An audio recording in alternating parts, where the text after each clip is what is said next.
Find yourself a booth, order up a cold one. This is the Spring Bar.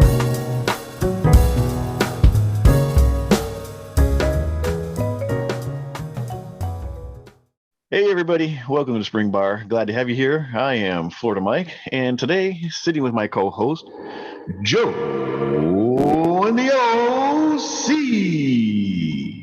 Very, very monster truck, which is totally my jam. I can tell. I mean, just look at the hair. It is. This is, It business says in the everything front, about you that we need to know. distinct business in the back. Yeah, and your Colonel Sanders goatee. Yes, everything. yes. It just screams monster truck rally. That and NASCAR. I'm right there. Well, what do you got this new? What's our NWA for? New watch alerts. How many new watch alerts do you have? Let me ask you that first. Well, that's wrong. That's wrong. I just got the notification that another one is out for delivery now. Do you have it in hand? Can you physically hold it up to the screen? No. Okay, so you don't have it. So you only have one new watch alert. And I only have one new watch alert. Should we hold them up at the same time? Probably.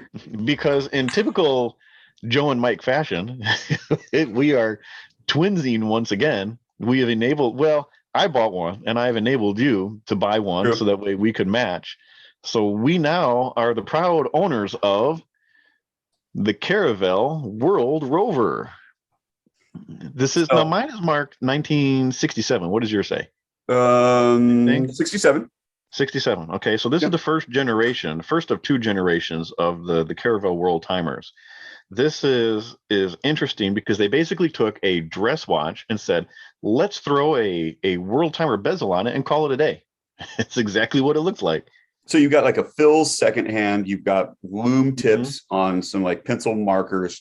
But the thing that gets me about these ones in particular, right, there's a black dial and there's a silver dial. We both have the silver dial. It's sort of an Art Deco 12 and 6, but the bezels on these have held up better than just about anything else from the same time period that I think I've ever seen. And I don't know if that's because it's an uncommon watch. I don't know if it's because people didn't wear them or if it was just a better production for these bezels, because I don't think I've seen one that has a really, really bad bezel. So, take for instance, your bad in terms of fading, right?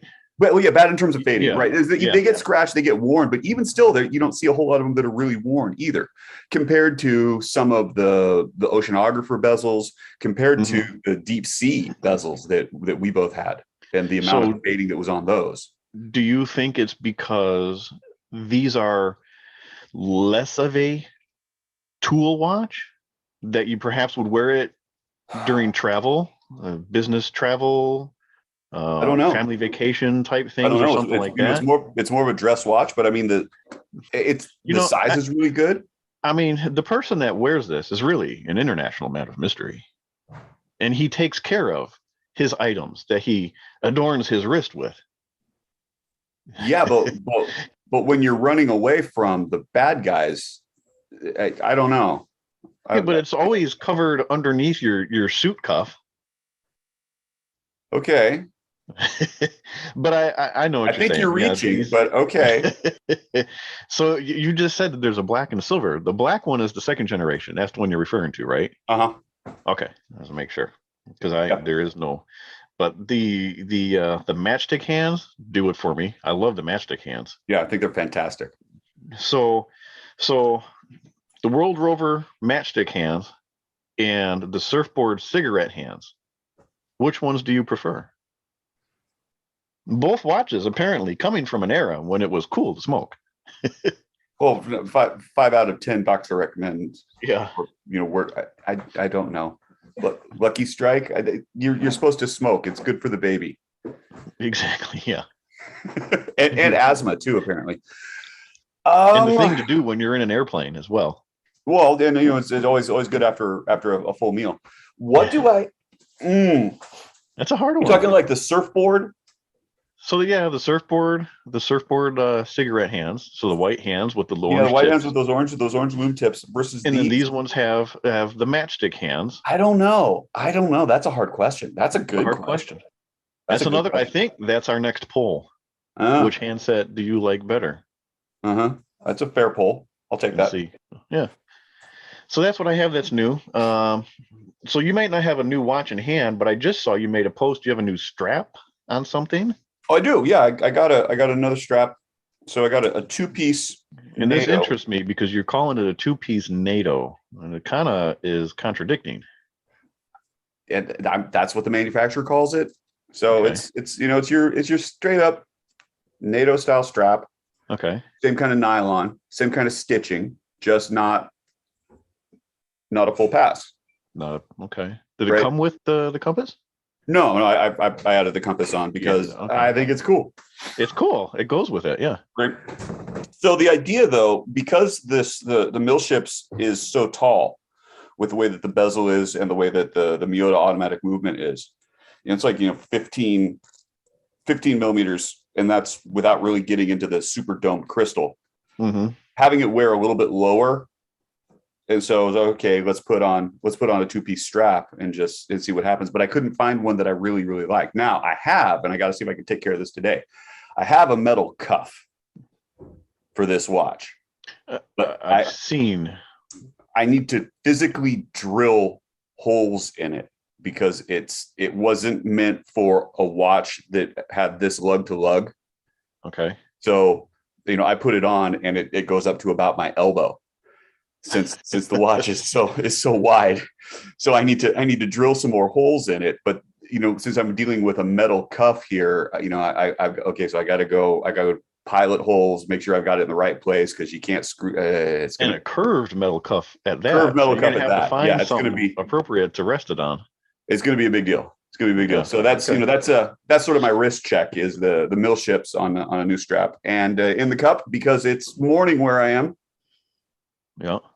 Are you having a Bloody Mary? I'm having a Bloody Mary. Oh, I'm a little jealous. That does look good. I need to get more Bloody Mary mix and some vodka. Start having those again at home. There you go. So on the wrist, I'm wearing my CAA, my Caravelle CAA, the Fume dial. The Fume dial. And it is on the, I guess, thanks to our extremely scientific online Instagram poll, this is the least liked watch strap combination of yours and my watches. Everybody, I guess, has bad taste and prefers the bracelet. As they should. Yeah. As they should. Now, I don't mind that. I don't mind the sailcloth, to be absolutely honest. I think it looks sharp. I'm okay with the sailcloth. Yeah, no, I love it. It has been on here since you and I have had that conversation several months ago, and this is, I think, exactly how it will stay. I don't have any alcohol in the house again. Well, I do, but it's not worth drinking at this point. But I have another Arnold Palmer in a what do they call these types Glass? of glasses? No, that's not a mason jar. Like a mason jar type mug. I know. Well, if I turn it this way, it's a mason jar.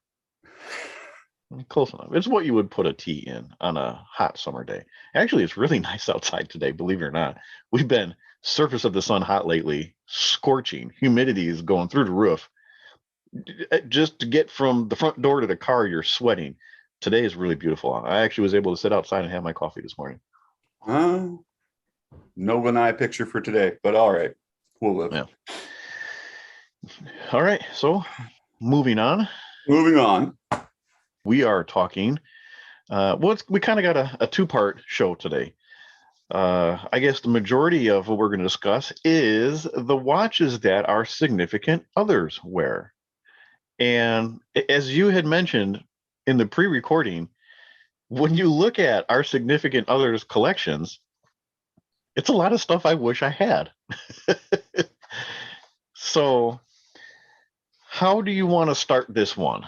You had said you want to break it down by dress watches and everyday wear. But I feel like this is kind of all over the board. This is kind of, it's an interesting breakdown because I think that, and I'm going to be generalizing here, and I know that this is not a specific breakdown that happens in the same way, particularly in the female watch collector community, because we've talked with a few female collectors and I've seen their pieces. I follow a bunch of the Instagram accounts, and the ladies have got some serious game. When we talk about Lauren and her dive watch collection, I was messaging her because I was talking with a gentleman who is smaller and he's got a smaller wrist, and was thinking that maybe your standard men's diver wouldn't really work for him. And it's like, okay, so let me contact somebody I know who collects smaller dive watches that are going to be just as good. Like, what brands should he look for? And she threw out a bunch of stuff. It's like, oh yeah, of course, Weiler and old skin divers and some other Aqua Stars and some other systems. Like, this is all fantastic information. But I don't know that, at least in the situation for my wife, there is the everyday watch and then there's the going out watch. There's not a work in the garden watch. There's not a work in the car watch. There's not a beater watch. There's not a go get wet watch. She doesn't break them down that way. Whereas, I've got, it's like, okay, I'm working outside watch. I'm wearing a suit watch. I'm wearing my tuxedo watch. I've got, I break my watches down into categories in a different way.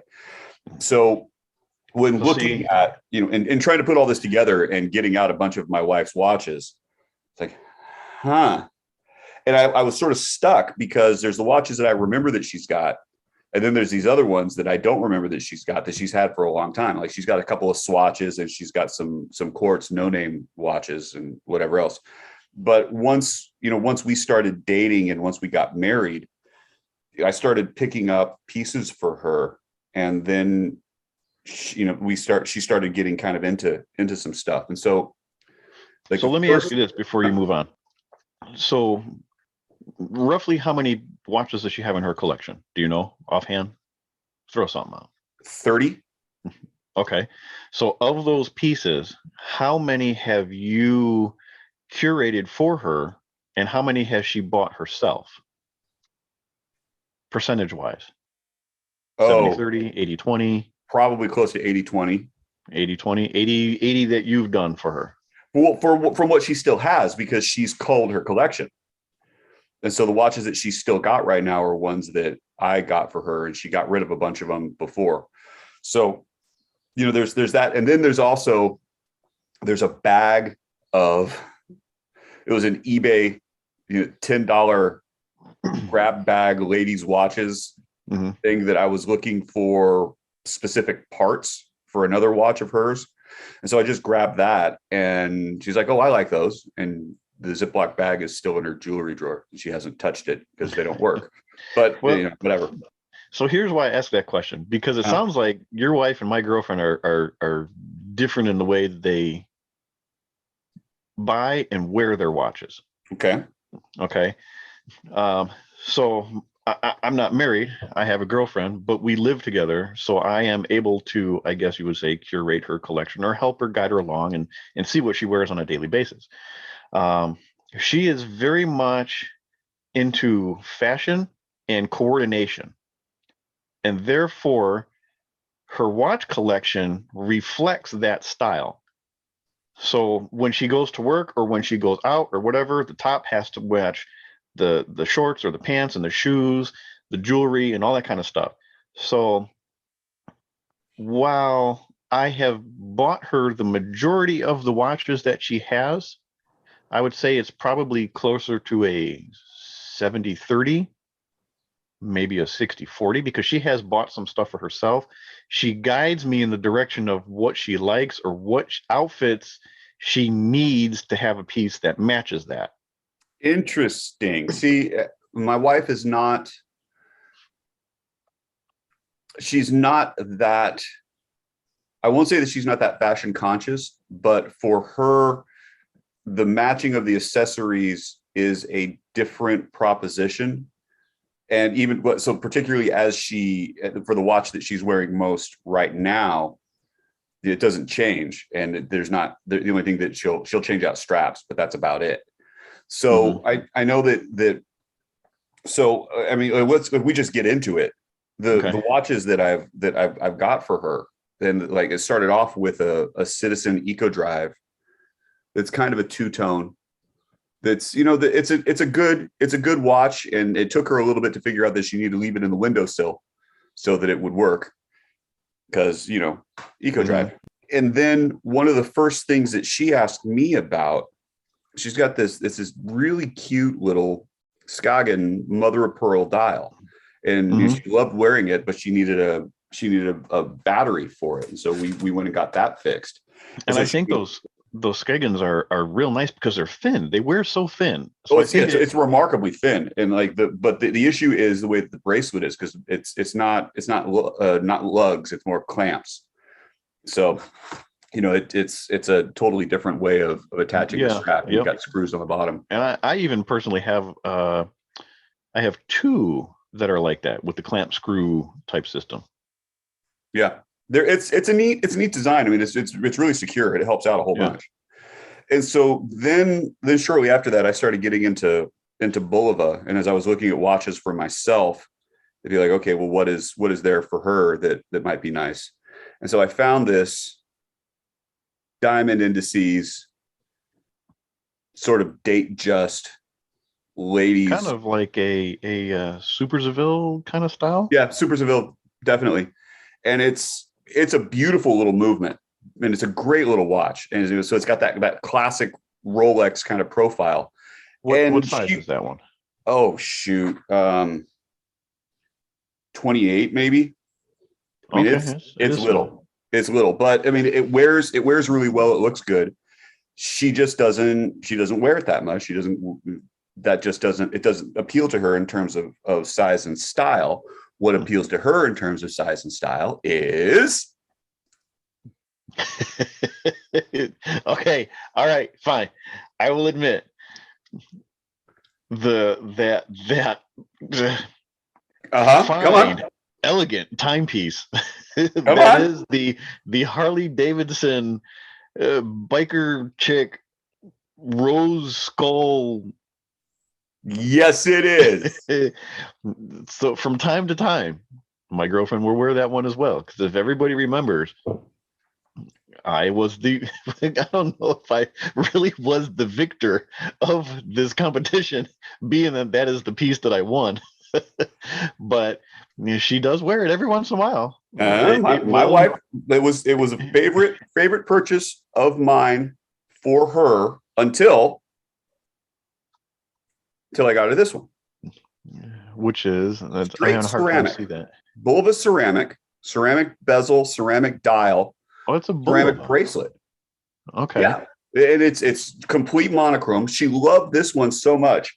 We went to New York in 2016, and somewhere along the way, she knocked it. Got a little tap, and because of the way that the crystal is fit, it's a pressure fit crystal. The crystal just shattered, like imploded, because of the way that the case holds onto it. And so we had the crystal replaced by Bulova, and she got it back, and I think within a week it shattered again. Really? So this is like the third crystal for this watch. And she loves this watch. She thinks it's great. It wears well. It goes with just about everything. Like this was her going out watch. So that is interesting, because so my girlfriend says she wanted a black watch because she wears a lot of darker outfits sometimes, and she wanted something to go with those darker outfits.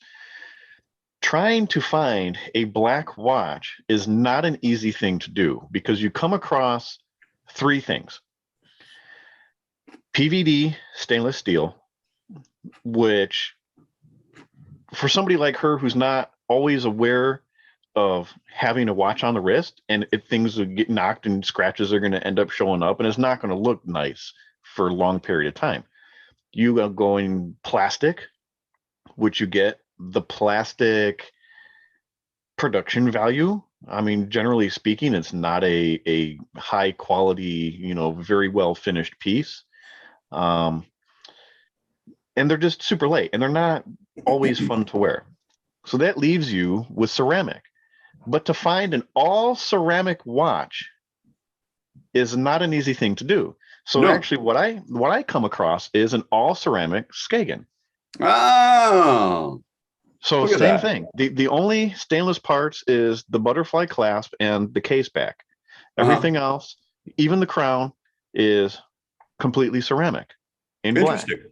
and it looks phenomenal. And ceramic being as durable as it is, it very rarely scratches. I don't think there's any scratches on here. Fingerprints galore, especially being black. You can notice it. But a crystal dial, black, high polished, or a crystal bezel, rather. I'm sorry, high polished dial with crystal markers on there. But a quartz watch, nice little ceramic piece. So I feel like every woman needs a ceramic watch in their collection. I don't whatever disagree. reason. When you're looking at it from it's that monochrome look, right? And it's gonna be one color, it's gonna be a little pop. It does a whole bunch of different stuff. It's like I've got watches of my own that are just of one color, and I tried, and there's a reason to wear them. There's a beauty in that specifically. Yeah, So, I'd like to have an all ceramic piece, but they're, like I say, they're not easy to come by, and especially in a men's version, unless you get into your more expensive, watch houses, they'll make all ceramic pieces. But I wouldn't mind having one. I think they look really nice, real fantastic looking watches. So moving on, I just thought that was a nice side note. so the last one I guess I'll talk about. She's got some other pieces, and there's other Bulivas that I've purchased for her, but the one that kind of makes it is that. Oh, I know exactly which one that is. I've tried to buy that one. It has the green emeralds on it, right? I've tried to buy that one on more than one occasion and have missed out on it. Yeah. Those are real nice. In talking about this one though, the thing that's just kind of phenomenal, the watch itself, like that, you can find them incredibly cheap. They don't cost a whole lot depending on condition, right? If you got one that you can service. The deal is though, like the bracelet is just gorgeous. It's well done. There's a whole separate set of clasps, and it's look at that. I never knew that. So it's an expansion bracelet. This is from the 1920s, and so it's just this phenomenal piece. The bracelet itself, the watch has got a rhodium plating, so it's not exactly white gold, but it's got that same kind of luster to it. It's a little bit. It has a different feel than chrome does. The filigree work on the bracelet is just so incredible, though. Finding links is a pain in the ass. This one, I can imagine. It needed 2 links, and that took me longer to find than it took to service the watch. But did you find the individual links, or did you have to buy another bracelet? I found the individual links. Really? I found somebody who had like 3. Wow. And it worked out great. It's like the best $10 I've ever spent. That was luck. It was without question. It was a massive amount of luck. But this watch, it's elegant, it's slim, it does all of the things that you would think of for a vintage dress piece, vintage ladies dress piece. And yeah, I really like that one. I really like that one. And then she doesn't wear it anymore because she wanted an Apple Watch. I bought her an Apple Watch. What about your girlfriend? What's her collection? So when we first met, I was not into the Bulva space yet. That came a little bit later on. I was, however, very much into collecting Invictas. And I know you look at Invicta these days, and I think I just sent you in this past week a couple of some of the stuff that they're coming up with now. It's like, my gosh, it's like I can't even anymore. I used to be, pro Invicta, and they made good things, and then lately it's just like, nah, I can't even help you guys anymore. If this is what you want to do with your life, so be it. The steroid use has gotten kind of hard there, and I think it's really affecting other aspects. So back in a time when Invicta did have good pieces, that is what I was collecting. And there will be an argument against that. You realize back in the time when, just making sure that you're aware that someone's going to take exception to that. Oh, I know, for sure. I know. But if you look deep enough into their catalog, they had good stuff. But when it comes to the ladies' watches, they are much more subdued than the men's stuff. So they have a line called Angel Collection, or however it's labeled, and it's a lot of smaller uh, 36, 38 millimeter sized cases, a lot of high polishing, a lot of crystals, a lot of color, a lot of mother of pearl, Uh-huh. things like that. And, again, we had talked about she's very much fashion forward. So she likes the sparkly things. She likes the things with colors. She likes the stuff that grabs her eye. So it's really the perfect line for her to get started in. So this particular one is one that I bought her. It happens to be my favorite, I think, of all the Invictas that she has. So That's lovely though. this one is a dark mother of pearl. It's laid out in a chronograph style dial. However, it is not a chronograph. It's a calendar. Yeah. So your 9 o'clock is the day of the week. Your 3 o'clock is the date, and your 6 o'clock is the 24-hour day-night scale. So what size is that? Well, give me kind of in millimeters. This one, without miking it, I want to say is 38, 37, 38. Okay. Okay. And that's typically where she stays. So a lot of her stuff is in that 37, 38 range. So sort of your vintage, you're not quite vintage, like 50s men's size, which is more of the women's size now. Mm-hmm. When everything jumped up, and now we're only recently starting to see this return to the sub 20 sizes. So that's a really interesting take. So and I don't have it here with me. I'm looking around and I think I forgot to grab it. So when I was getting ready to record a show, I said, "Do you have anything that you want me to talk about specifically?" And she says, "Well, maybe you can talk about the first one that I bought." It's okay. Well, fair enough. So she was on a cruise, and she had bought from the same line, from the same Invicta Angel line, same dial layout. It is, and we're going to have pictures of all these things, a two-tone stainless and yellow gold, a full crystal pave dial with the crystal bezel. Again, very sparkly, very shiny, but that two-tone steel and gold look was one that she bought on her own. She came home. She was very happy to show me, "Look what I bought. Did I do good?"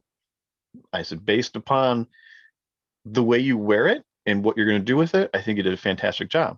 Based But upon the what's smile really, on your face. yeah, but what's really, well, you know what? Because it's nice when you can get your significant other to be involved and excited about what you're excited about, not just doing it because, okay, well, I should have one too, not her supporting me, but she's getting involved and she's getting excited and she's noticing, well, this does that. Genuine interest.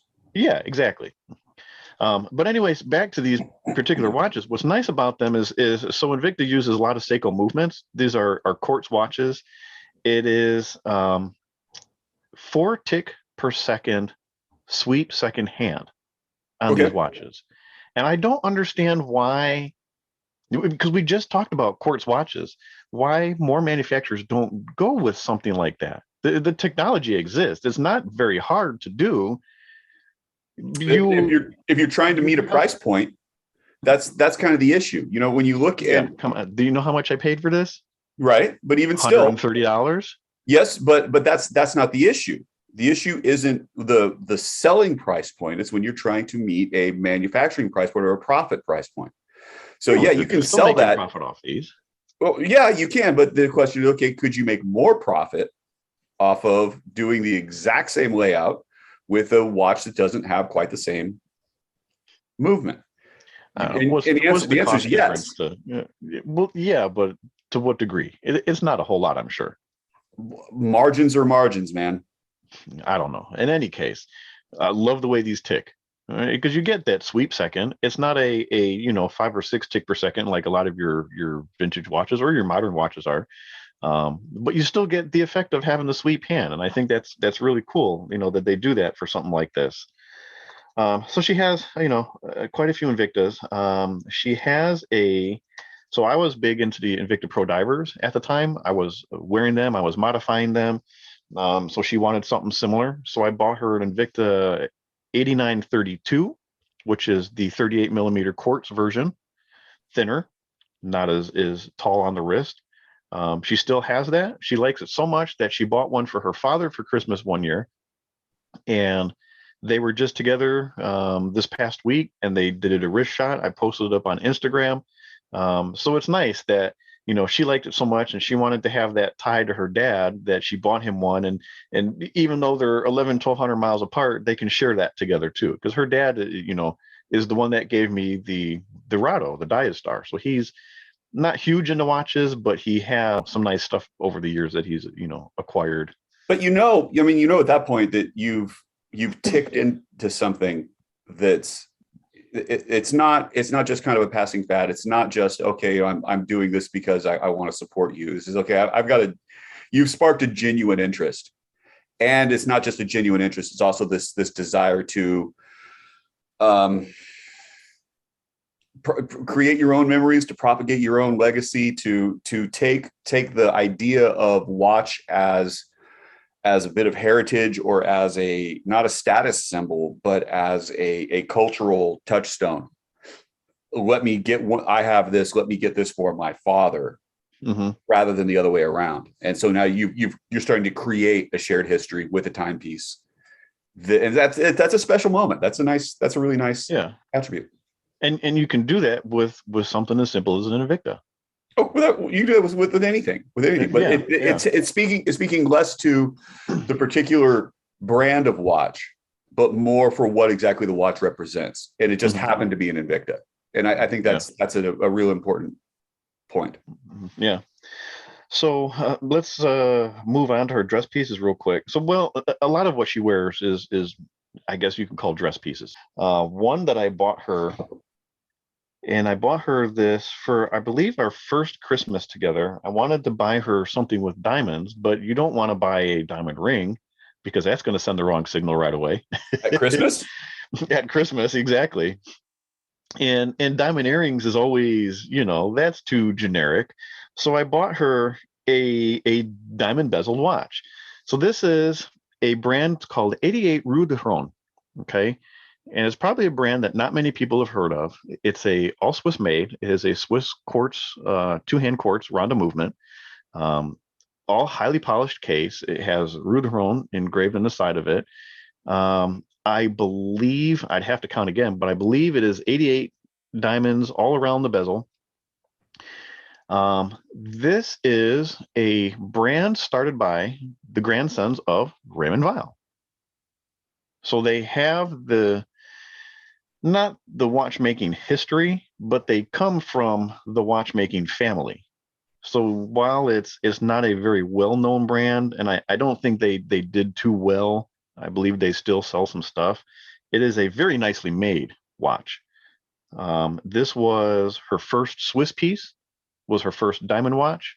And it was, it was nice. It was very special. I was very excited to give it to her, something more than just your generic crystals. It is actually a full genuine diamond bezel piece. And she reserves this one for extremely special occasions, doesn't get worn very often, but it's nice because when she does wear it, I know that whatever it is that I'm taking her to, she sees as special enough to be able to put this piece on.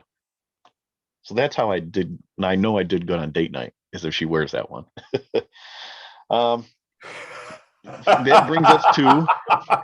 It's a good I know indicator. exactly what you're talking about, though. It's a good because indicator. there's time else, and my wife was like, oh, look at that, you're wearing. Oh, Exactly. you took off the Apple Watch. You've done well. So it is no secret that the Bull of a Surfboard reissue is a watch that I bought for my 40th birthday. We are the same age. I'm a few months older than she is. So when she turned 40, I bought her the Zodiac Grand Hydra. Oh. So this is a larger piece. This is 40 plus. I'm not 100% sure, but it is a fantastic. I mean, you're getting all the Zodiac finishing in a quartz watch. You're getting the Zodiac colors that they're known for.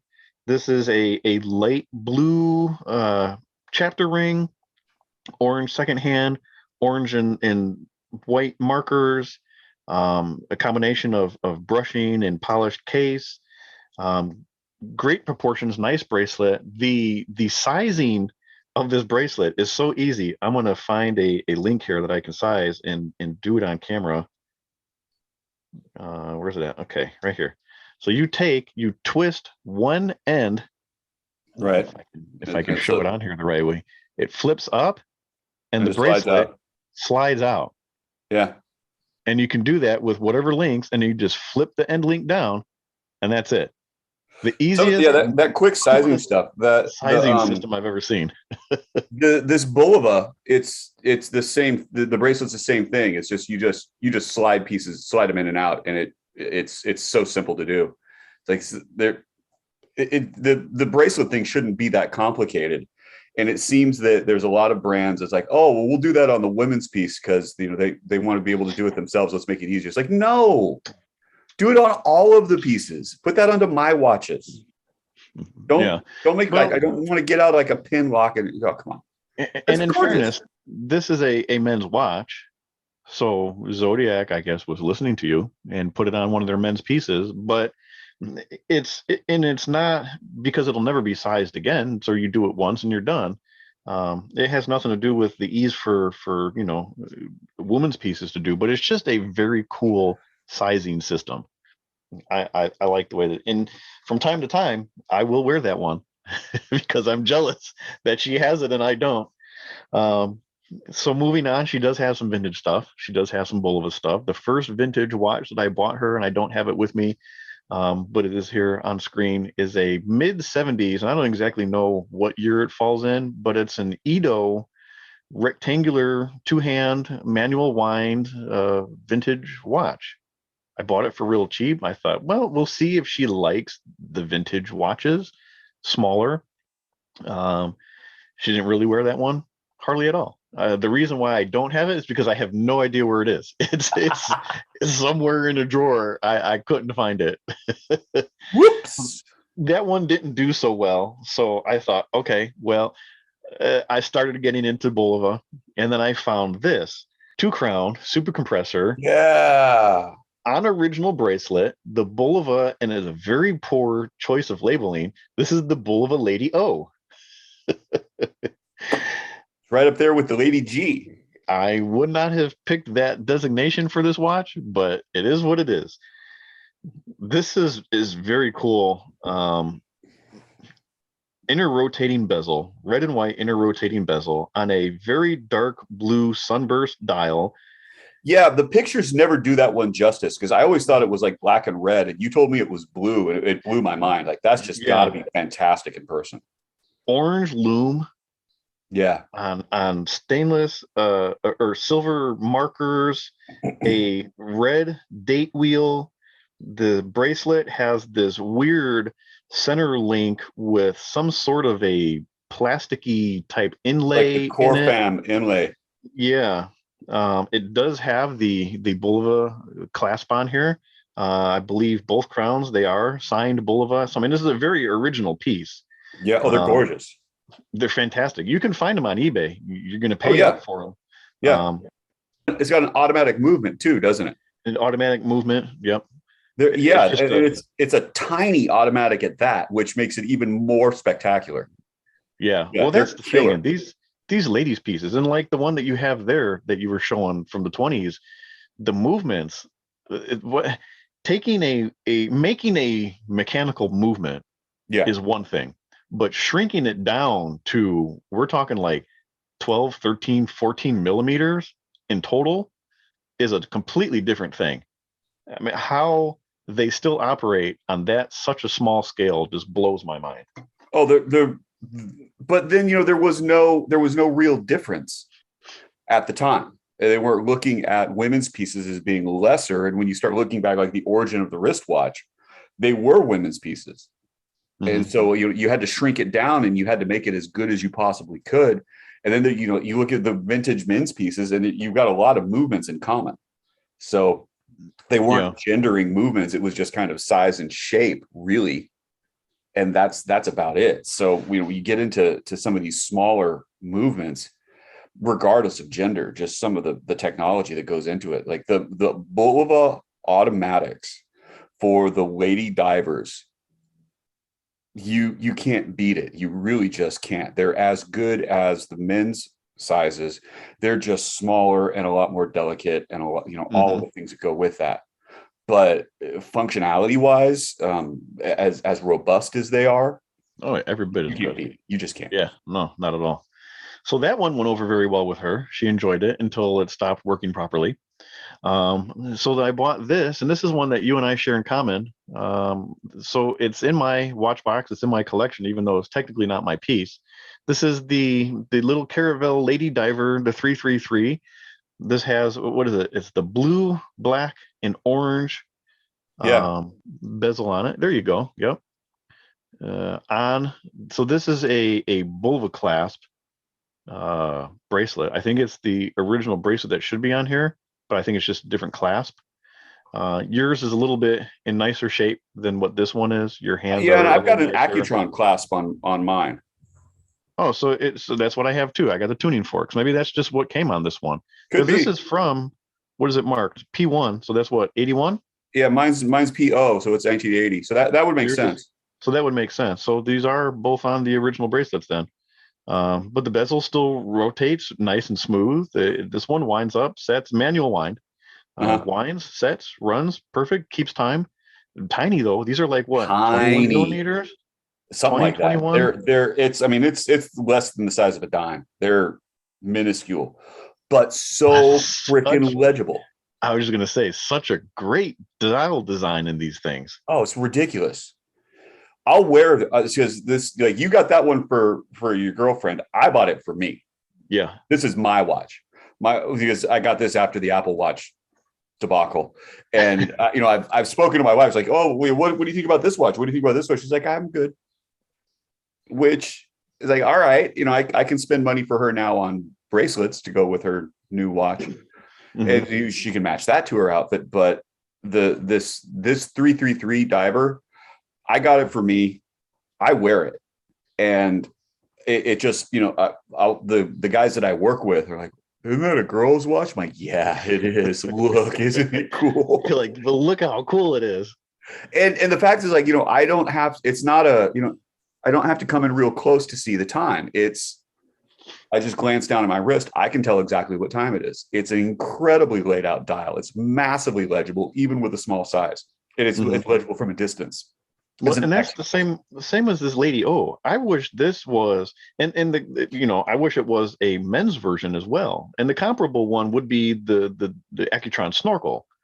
Yeah, the two crown snorkel. But if they had a men's version with this navy blue sunburst dial with that the colorway, funky red and white inner rotating and the orange loom, I mean, I'd be all over that. So I have thought for a long time that when you're looking at the vintage space, and you're looking at brands that are going back to the vintage space, it's like, okay, well, let's rehash some of the greatest hits.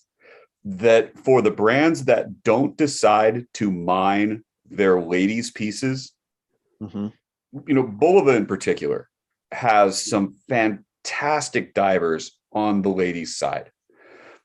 Gorgeous dial colors. They've got white dials. They've got there's that snorkel, lady snorkel that's got the blue. That's so many different options, as well as this 333, the orange ones that I've got. There's it's like you could go down that rabbit hole and make a bigger version of it. You could make it in like a 27 or 20 or 37, 38 millimeter. Maybe even 36, 35 if you really wanted to. So it's interesting that you bring that point up, because for the first time, Bulova has introduced into the archive series the American Girl, I think it's the American Girl K. Is that what they're calling it? The cuff bracelet watch, the one that was featured in Queen's Gambit. Queen's Gambit, yeah. So that was a watch that the mother gave the daughter as a gift. It was a Bulova, and it was the American Girl K. And so they've reissued that one in a limited piece. Gorgeous piece. And it's just it's beautiful. It's beautiful. And the way that they did it, I mean, they kept the proportions just right. They kept the finishing just right. Everything on that is perfect. So maybe that is their testing the waters piece to see. I would like to see them do. I don't know, because I'm looking at the and there's the difference in kind of where Mike and I diverge a little bit as collectors. I've got ladies pieces. I wear them, but I think they're fantastic because the size difference is really kind of amazing and kind of killer. Then if you can just get it onto kind of the right space, to the right combination, then you got a really good wearing watch that in terms of value for money. Mm-hmm. Oh man, like you can't beat it for what you pay for what these watches are, because nobody wants them. Well, yes and no. So in certain situations, but when you get into like the Ladio compressor here, your orange dial, some of those are going for big dollars still. Yeah, but if you compare it to a comparable men's version, it's nowhere near as close.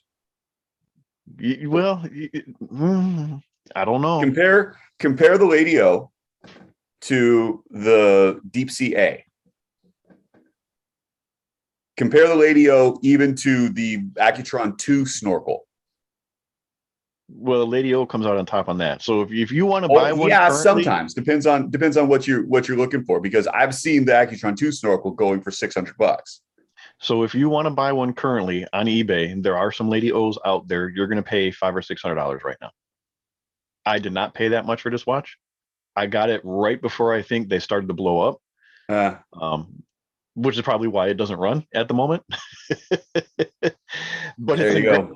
And I will say that it's in fantastic shape. So depending on, and that orange one that you have, I have never seen another orange one like that. And I feel like if it ever did come up, it would probably be in the $300 range as well. So yeah, this one's a funky one. It's not in the line books. It's hard to find. It's got this gorgeous stainless bezel, sector dial. There's a men's version of it that comes in a slightly different case shape. It's basically a miniature oceanographer dial, isn't it? Real close, yeah. Real close. I mean, it's got an automatic date, automatic movement. It's in terms of what the watch is, it's great, and you never see them. You never see them. This is the only one I've ever found, and I got it with the thought that maybe my wife would like it, and maybe she would want to wear a diver with me, and we could be that couple. But it's now your watch. Well, no, but so I showed it to her. I'm like, what do you think about that? She's like, I'm gonna get it anyway. I want it. Yeah, but as a whole, the value for money for what you're going to get for these ladies pieces, it's phenomenal. What else? What else you got? So closing out real quick, because I'm sure people are probably getting bored of us talking, rambling right now. But this one's kind of cool because this is a tiny little. I think I measured it at 21 millimeter, 21.5 millimeter. This is the Bulova Ladies, and I have to look it up in the line book. I haven't done it yet, so I'm not sure what it's called. But this is the one that matches my Jetstar. Yeah. So what's cool about this is a couple of things. So the Jetstar is the one that you helped her buy me. Yes. She wanted to buy me something for Valentine's Day, and she came to you and laid out a few options, and you said, well, this one here. So she was very excited to be able to buy that for me and provide me something that she knew I would be excited about and appreciative of. And for her to want to provide that for me is a cool experience, because again, we're sharing that bond together, and it's not just her buying me another watch. It's we're sharing that Bulova bond, right? Right. Well, then a month or two goes by and I'm on the couch at night like we usually do, and I'm scrolling through eBay as she's watching TV, and I was looking at this one, and she says, oh, look, that's your watch. And I said, well, no. I said, it's similar, but this is the ladies version. I said, it's real small. I said, but it has the same dial, same numerals, a very similar handset. She goes, oh, well, can I have that? Because I would like to match you. Absolutely. Yes, you can. Yes, you can. Click buy it now. A couple months later, or a couple days later, it shows up, and it shows up, and the crystal's all scratched and it's all dirty, and the amount of DNA I had to clean off this tiny little watch was phenomenal. It was a well-loved watch. It was a well-loved watch, but his cleaned up very well. It is running quite fast. I have a demagnetizer on the way, should be here. It may have even be delivered as we're recording this. But hopefully that takes care of it, and then I can adjust it and get it right where it needs to be. I put a mesh bracelet on it, just like what mine is, and we'll have a real nice his and her. And here's the picture of the two of them together. Just a great little, bonding his and her piece. It's a good package. I'm not going to lie. Yeah. I like the way that comes across. And so I tried it, and that's where the date just came from. Like I had a diamond dial date just that just didn't work for me. And this one doesn't quite work for her either. So I'll talk to her. Maybe I'll let it go. We'll see. We might be moving that one on. Yeah. All right. So moving on. Part 2 of today's episode. There was something that you wanted to discuss, a new watch that had hit the market recently. I do. So I want to talk about the Furlan Marri new sucker that's just come out. It's the 2116A. And so it's brand new. It just dropped. And so Furlan Marri it's a newer brand. This is their second release. And so we're talking about the first release they had was this chronograph. It was a Mecha Quartz Seiko movement, and it was brought out specifically because they were under the impression that people had sort of forgotten about Mecha Quartz, right? The guys who run the brand, they worked for Renown and Poppy, and they work for Patek. So they've got a provenance, and they've got a pedigree when it comes to high-end horology. But they decided to start their own brand, and they come out with this sort of Tasty Tondi inspired chronograph. And it's a nice watch. It's a nice package. The dial is really well done. It's got a really solid amount of finishing. It's a decent piece, and it retailed for like $475. It wasn't an expensive watch because Mecha Quartz movement, and so you were paying on the front end for the finishing. But that's about it. And they went and they were one of the first real solid Instagram influencer watch brands. And so they gave the watch to people to wear. There's a video of them giving it to John Goldberger, Oro Montanari, as is like, oh, here you go. And he was appreciative of it. And I think he's probably put it in a drawer and hasn't touched it since. But the thing that comes out with it is that they end up getting a GPHG award in the Challenge series. And so in the same category, and this is in, I think, 2019, you're looking at, there's an Anordain with their enamel dials and their Fume dials, the Siga design, the Doxa sub 200 chrono. You've got the Messina Lab Uniracer, which is inspired by the Universal Geneve Unicompact's Big Eye. And then the Oris 65 Cotton Candy, that bronze case with the beautiful pink dial. Mm-hmm. And this is the watch that won, the Tasty Tondi. And so then all of a sudden you see this major upswing on like Chrono 24. And so this sub $500 watch is suddenly selling for $2,500, $3,000. And they released it in a few different colorways. So the chronograph they did? Yeah, the chronograph. So we're talking about the first release. So okay. as you look into what their second release is, so they go with a Swiss mechanical. It's the 2116A. It got like kind of Patek Vacheron influences, like the 96 sector dials and maybe the 1416. So you got this black sector dial with applied numerals. You've got this sort of like a fountain pen hand shape. There's a couple of arguments to be said about the way that the sector dial intersects with the name, but if you're looking at it from it is weird. It is, right? But if you're looking at it from a vintage pad printing standard, that's sort of how it would work. I can see that, I guess. Okay. Too.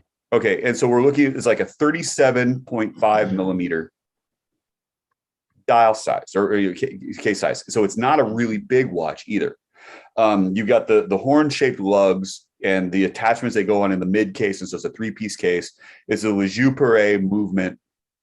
And it's a lower line of Le Jeu Perret, except it's an incredibly finished movement. It's 68-hour power reserve.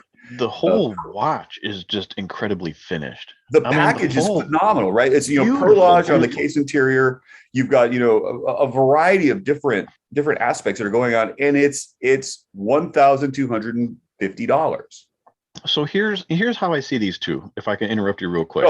The chronograph that comes out is screaming Dan Henry chronograph to me. I think you're getting that level of quality, that level of finishing. The dial, I think the color usage, it very monochromatic, but the way that they do it is very nice. But then when you move into this new one that you're talking, you're moving into, I'm going to say, the Baltic space. You're getting that level of finishing. You're getting that level of attention to detail. I think overall, it's hard for me to swallow a second drop from a very not well-known name to cost so much.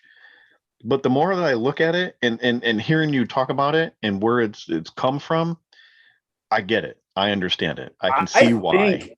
I think it might be a value proposition to a certain extent, because I'm willing to bet you that watch.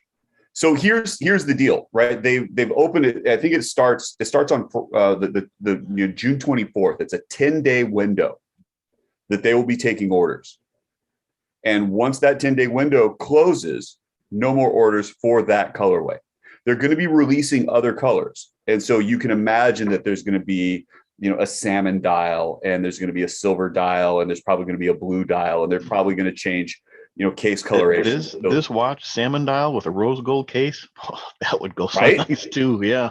Right. Well, come on. It'd be gorgeous. And even like, a salmon dial or a black, the same black dial in a rose gold case. Mm-hmm. The options for colorways on that are just going to be phenomenal.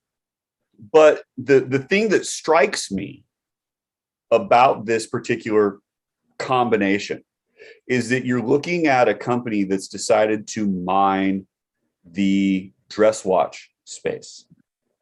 Yep. So, think about all of the more recent vintage re-releases. And it's been divers. It's been divers, and it's been military inspired. Divers and fields. Weird. Yeah. It's not been into the dress watch space. And I think that that's really missing. I think they're really sort of touching on a pretty untapped market. And it's unfortunate that, here you've got somebody who's outside of the establishment who's able to look and say, yup, here's the missing part. Because the watch itself, it's got so many of the classical dimensions, it's hitting every single major point that it's supposed to. It's ticking all the right boxes without question for what they're trying to do with it. My question is this. So in the research that you've done on this, what is the overall feel of the watch from the community? Are they, because it's going to come down to their marketing strategy. This is where it comes. This is where the rubber hits the road. The marketing strategy and the marketing strategy of the brand going back, not necessarily currently, but going back, they've hit some roadblocks there, because you've got some of the watch intelligentsia who are saying, all right, yes, it won a GPHG award. However, they submitted it for GPHG award. And so the only watches that get to be considered are ones that are submitted. So if you don't submit, it's not like they're going to choose you out of the blue. It's not a selection process. However, within the submissions, that gets narrowed down, and then everybody votes. And so there were a lot of discussions and qualms about the way that the judging was done, and the association really took a look at themselves and they started to open it up. And so you have the entire membership that then gets to narrow down to what the categories are going to be. And then they have a panel of judges that are the ones who vote upon what the narrowed down selection are going to be. And it's usually, 6 to 10 watches, depending. So I think that this award for that watch in particular, the way that the process worked was much more democratic. It was much more transparent. The watch itself, it's a nice watch.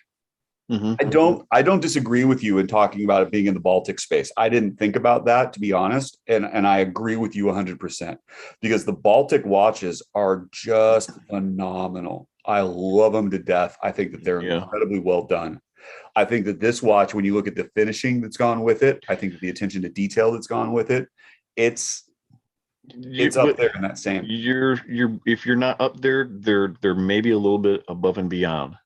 And to be in the price point of what Baltic is in for something comparable, and I think if you're going to look for a vintage inspired dress watch, Baltic is really where you're going to look at right now. So I think that's probably their main competition. And if they can market this the right way and get a good platform, I don't think they're going to have a problem with that. I mean, here we are talking about it, right? Yeah. Well, free advertising to all of our 12 viewers. Exactly. I was just going to say, here we are talking about it, but they need somebody else bigger than us to talk about it.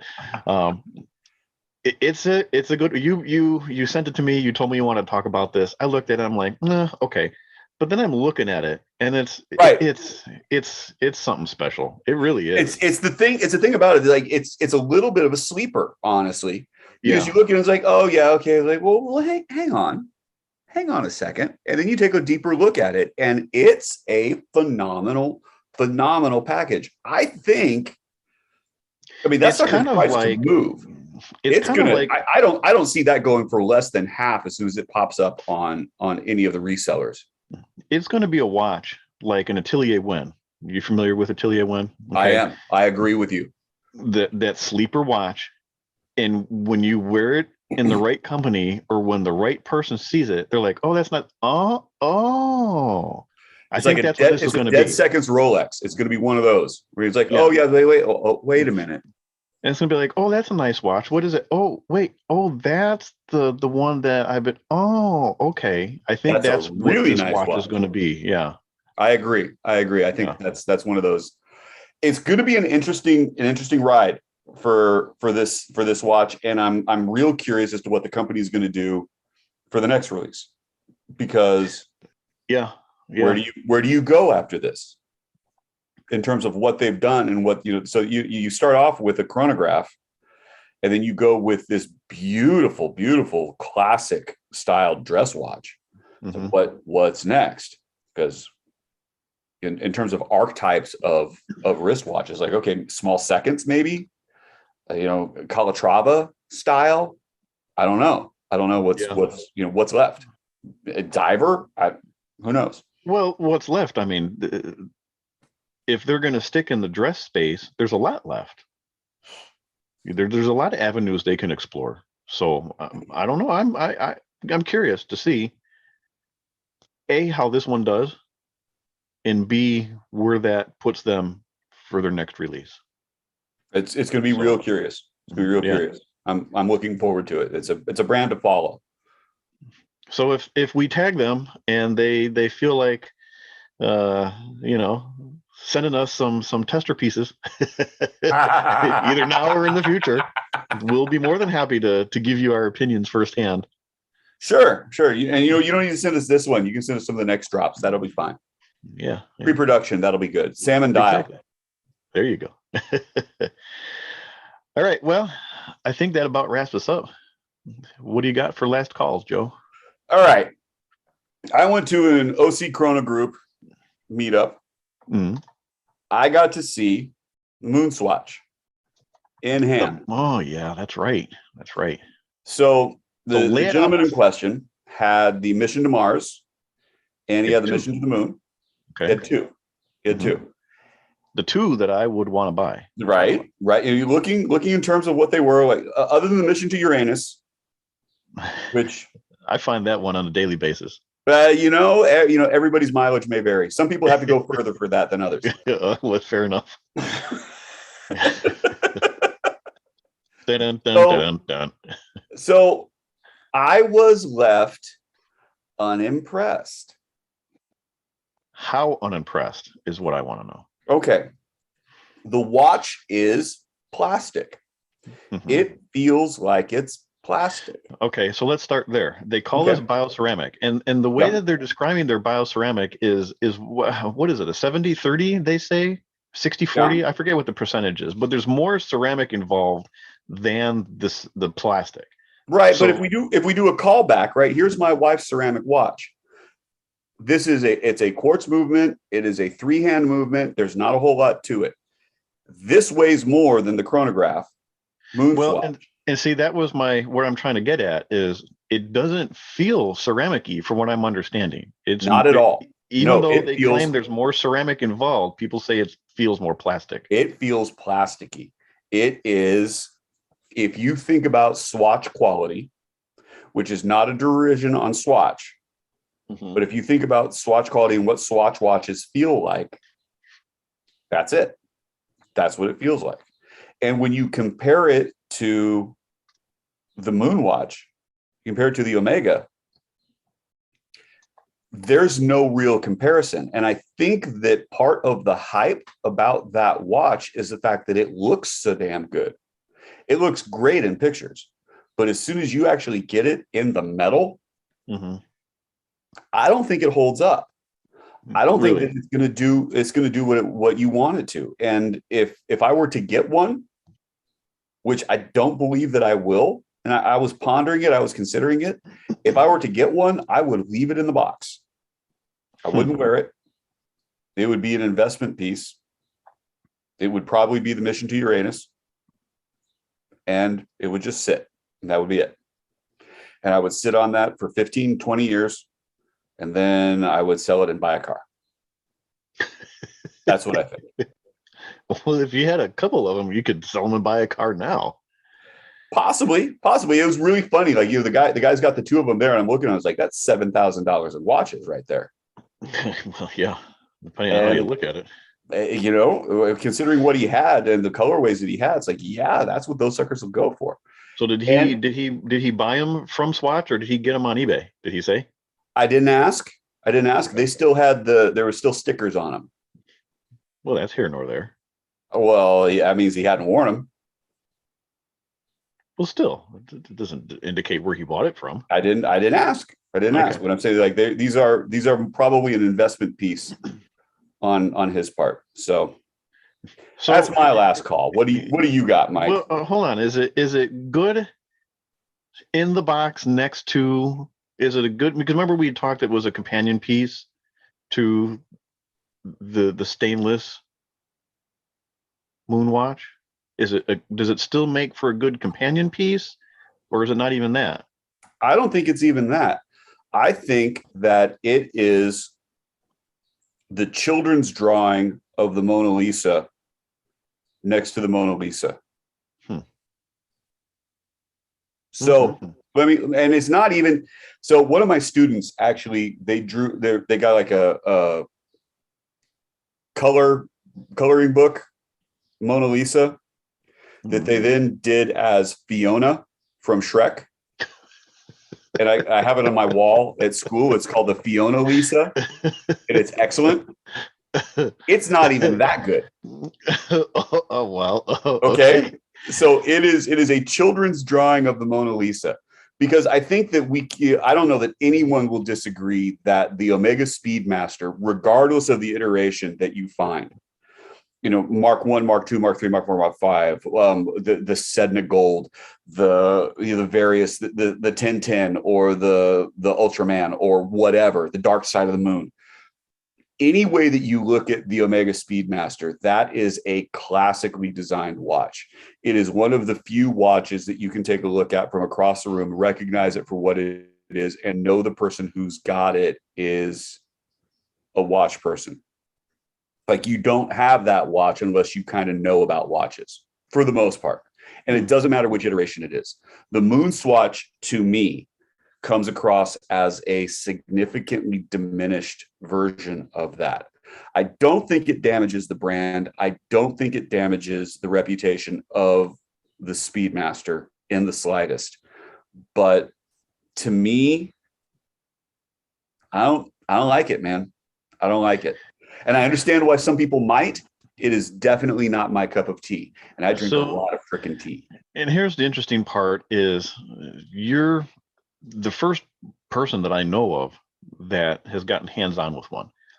I still would like to be able to touch and feel and look at it to make my determination of it. I'd be really curious as what you think. I really would. Yeah.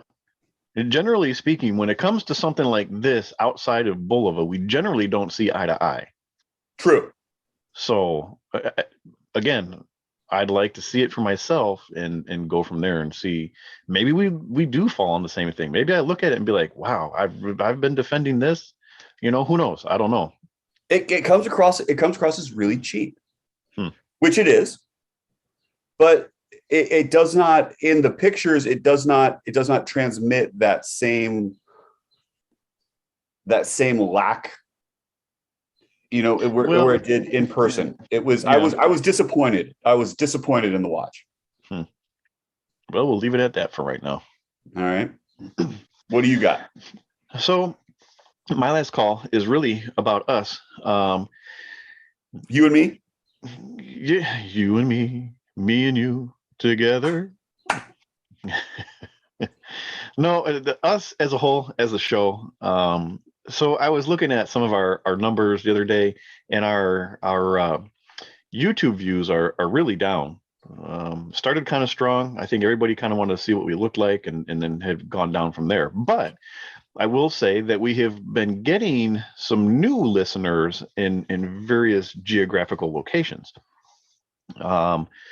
So perhaps for people who have kind of joined us a little late into the show and really haven't been here from the beginning, I just want people to know that if you don't know, some shows will say, you know, you can find them on YouTube and they'll put the logo on the screen and it's just the audio that you're going to find on Spotify or Google Podcast or Apple Podcast or wherever. However, we're actually sitting in front of cameras. We're recording everything. You can see us, you know, fixing our hairs and pulling the wrinkles out of our shirts and pouring drinks and everything. And that is what gets put up on YouTube. So a lot of people like to see the people that are talking. A lot of people are curious, you know. Oh, I've seen Joe's watches on Instagram. Monitor the change in Mike's facial hair from episode to episode. I mean, let's talk about some. But I'm surprised that there's not a poll going on for that. Let's be honest. Well, you know, it is what it is. But anyways, just to let you guys know, we don't do show notes like a lot of other shows do, because everything, well, the majority of what we discuss on a show is put up in pictures on screen for you to see. So if you want to follow along at home, pop on over to YouTube, the Spring Bar Podcast. We put the links out every week when the show releases. We put the links for Spotify. We put the links for YouTube up. You click it takes you right to that episode. I think we have 21 subscribers on YouTube right now. So you can, well, what I'm saying is you can subscribe and it tells you when we put something out, and you can watch us and you can see, you know, we're talking about our Caravel World Timers. I'm holding one up right now. And if you're listening and not looking at it, you can go to YouTube and you can see us holding these up on camera right now. So it's just, you know, we do close-ups of the watches too. So if you're curious exactly what we're talking about, you know, and you can pause it, you could probably even zoom in if you really wanted to. So yeah, options abound. And besides, you know, you get to see the beautiful background of my home, the air conditioner, and the air conditioner, clock, right, and the 5 o'clock clock. I, however, am a little more professional looking in that I am in an actual booth. I have things hanging behind me that mean stuff. I got things hanging behind me. There's a mirror and everything. Yeah. Shut up.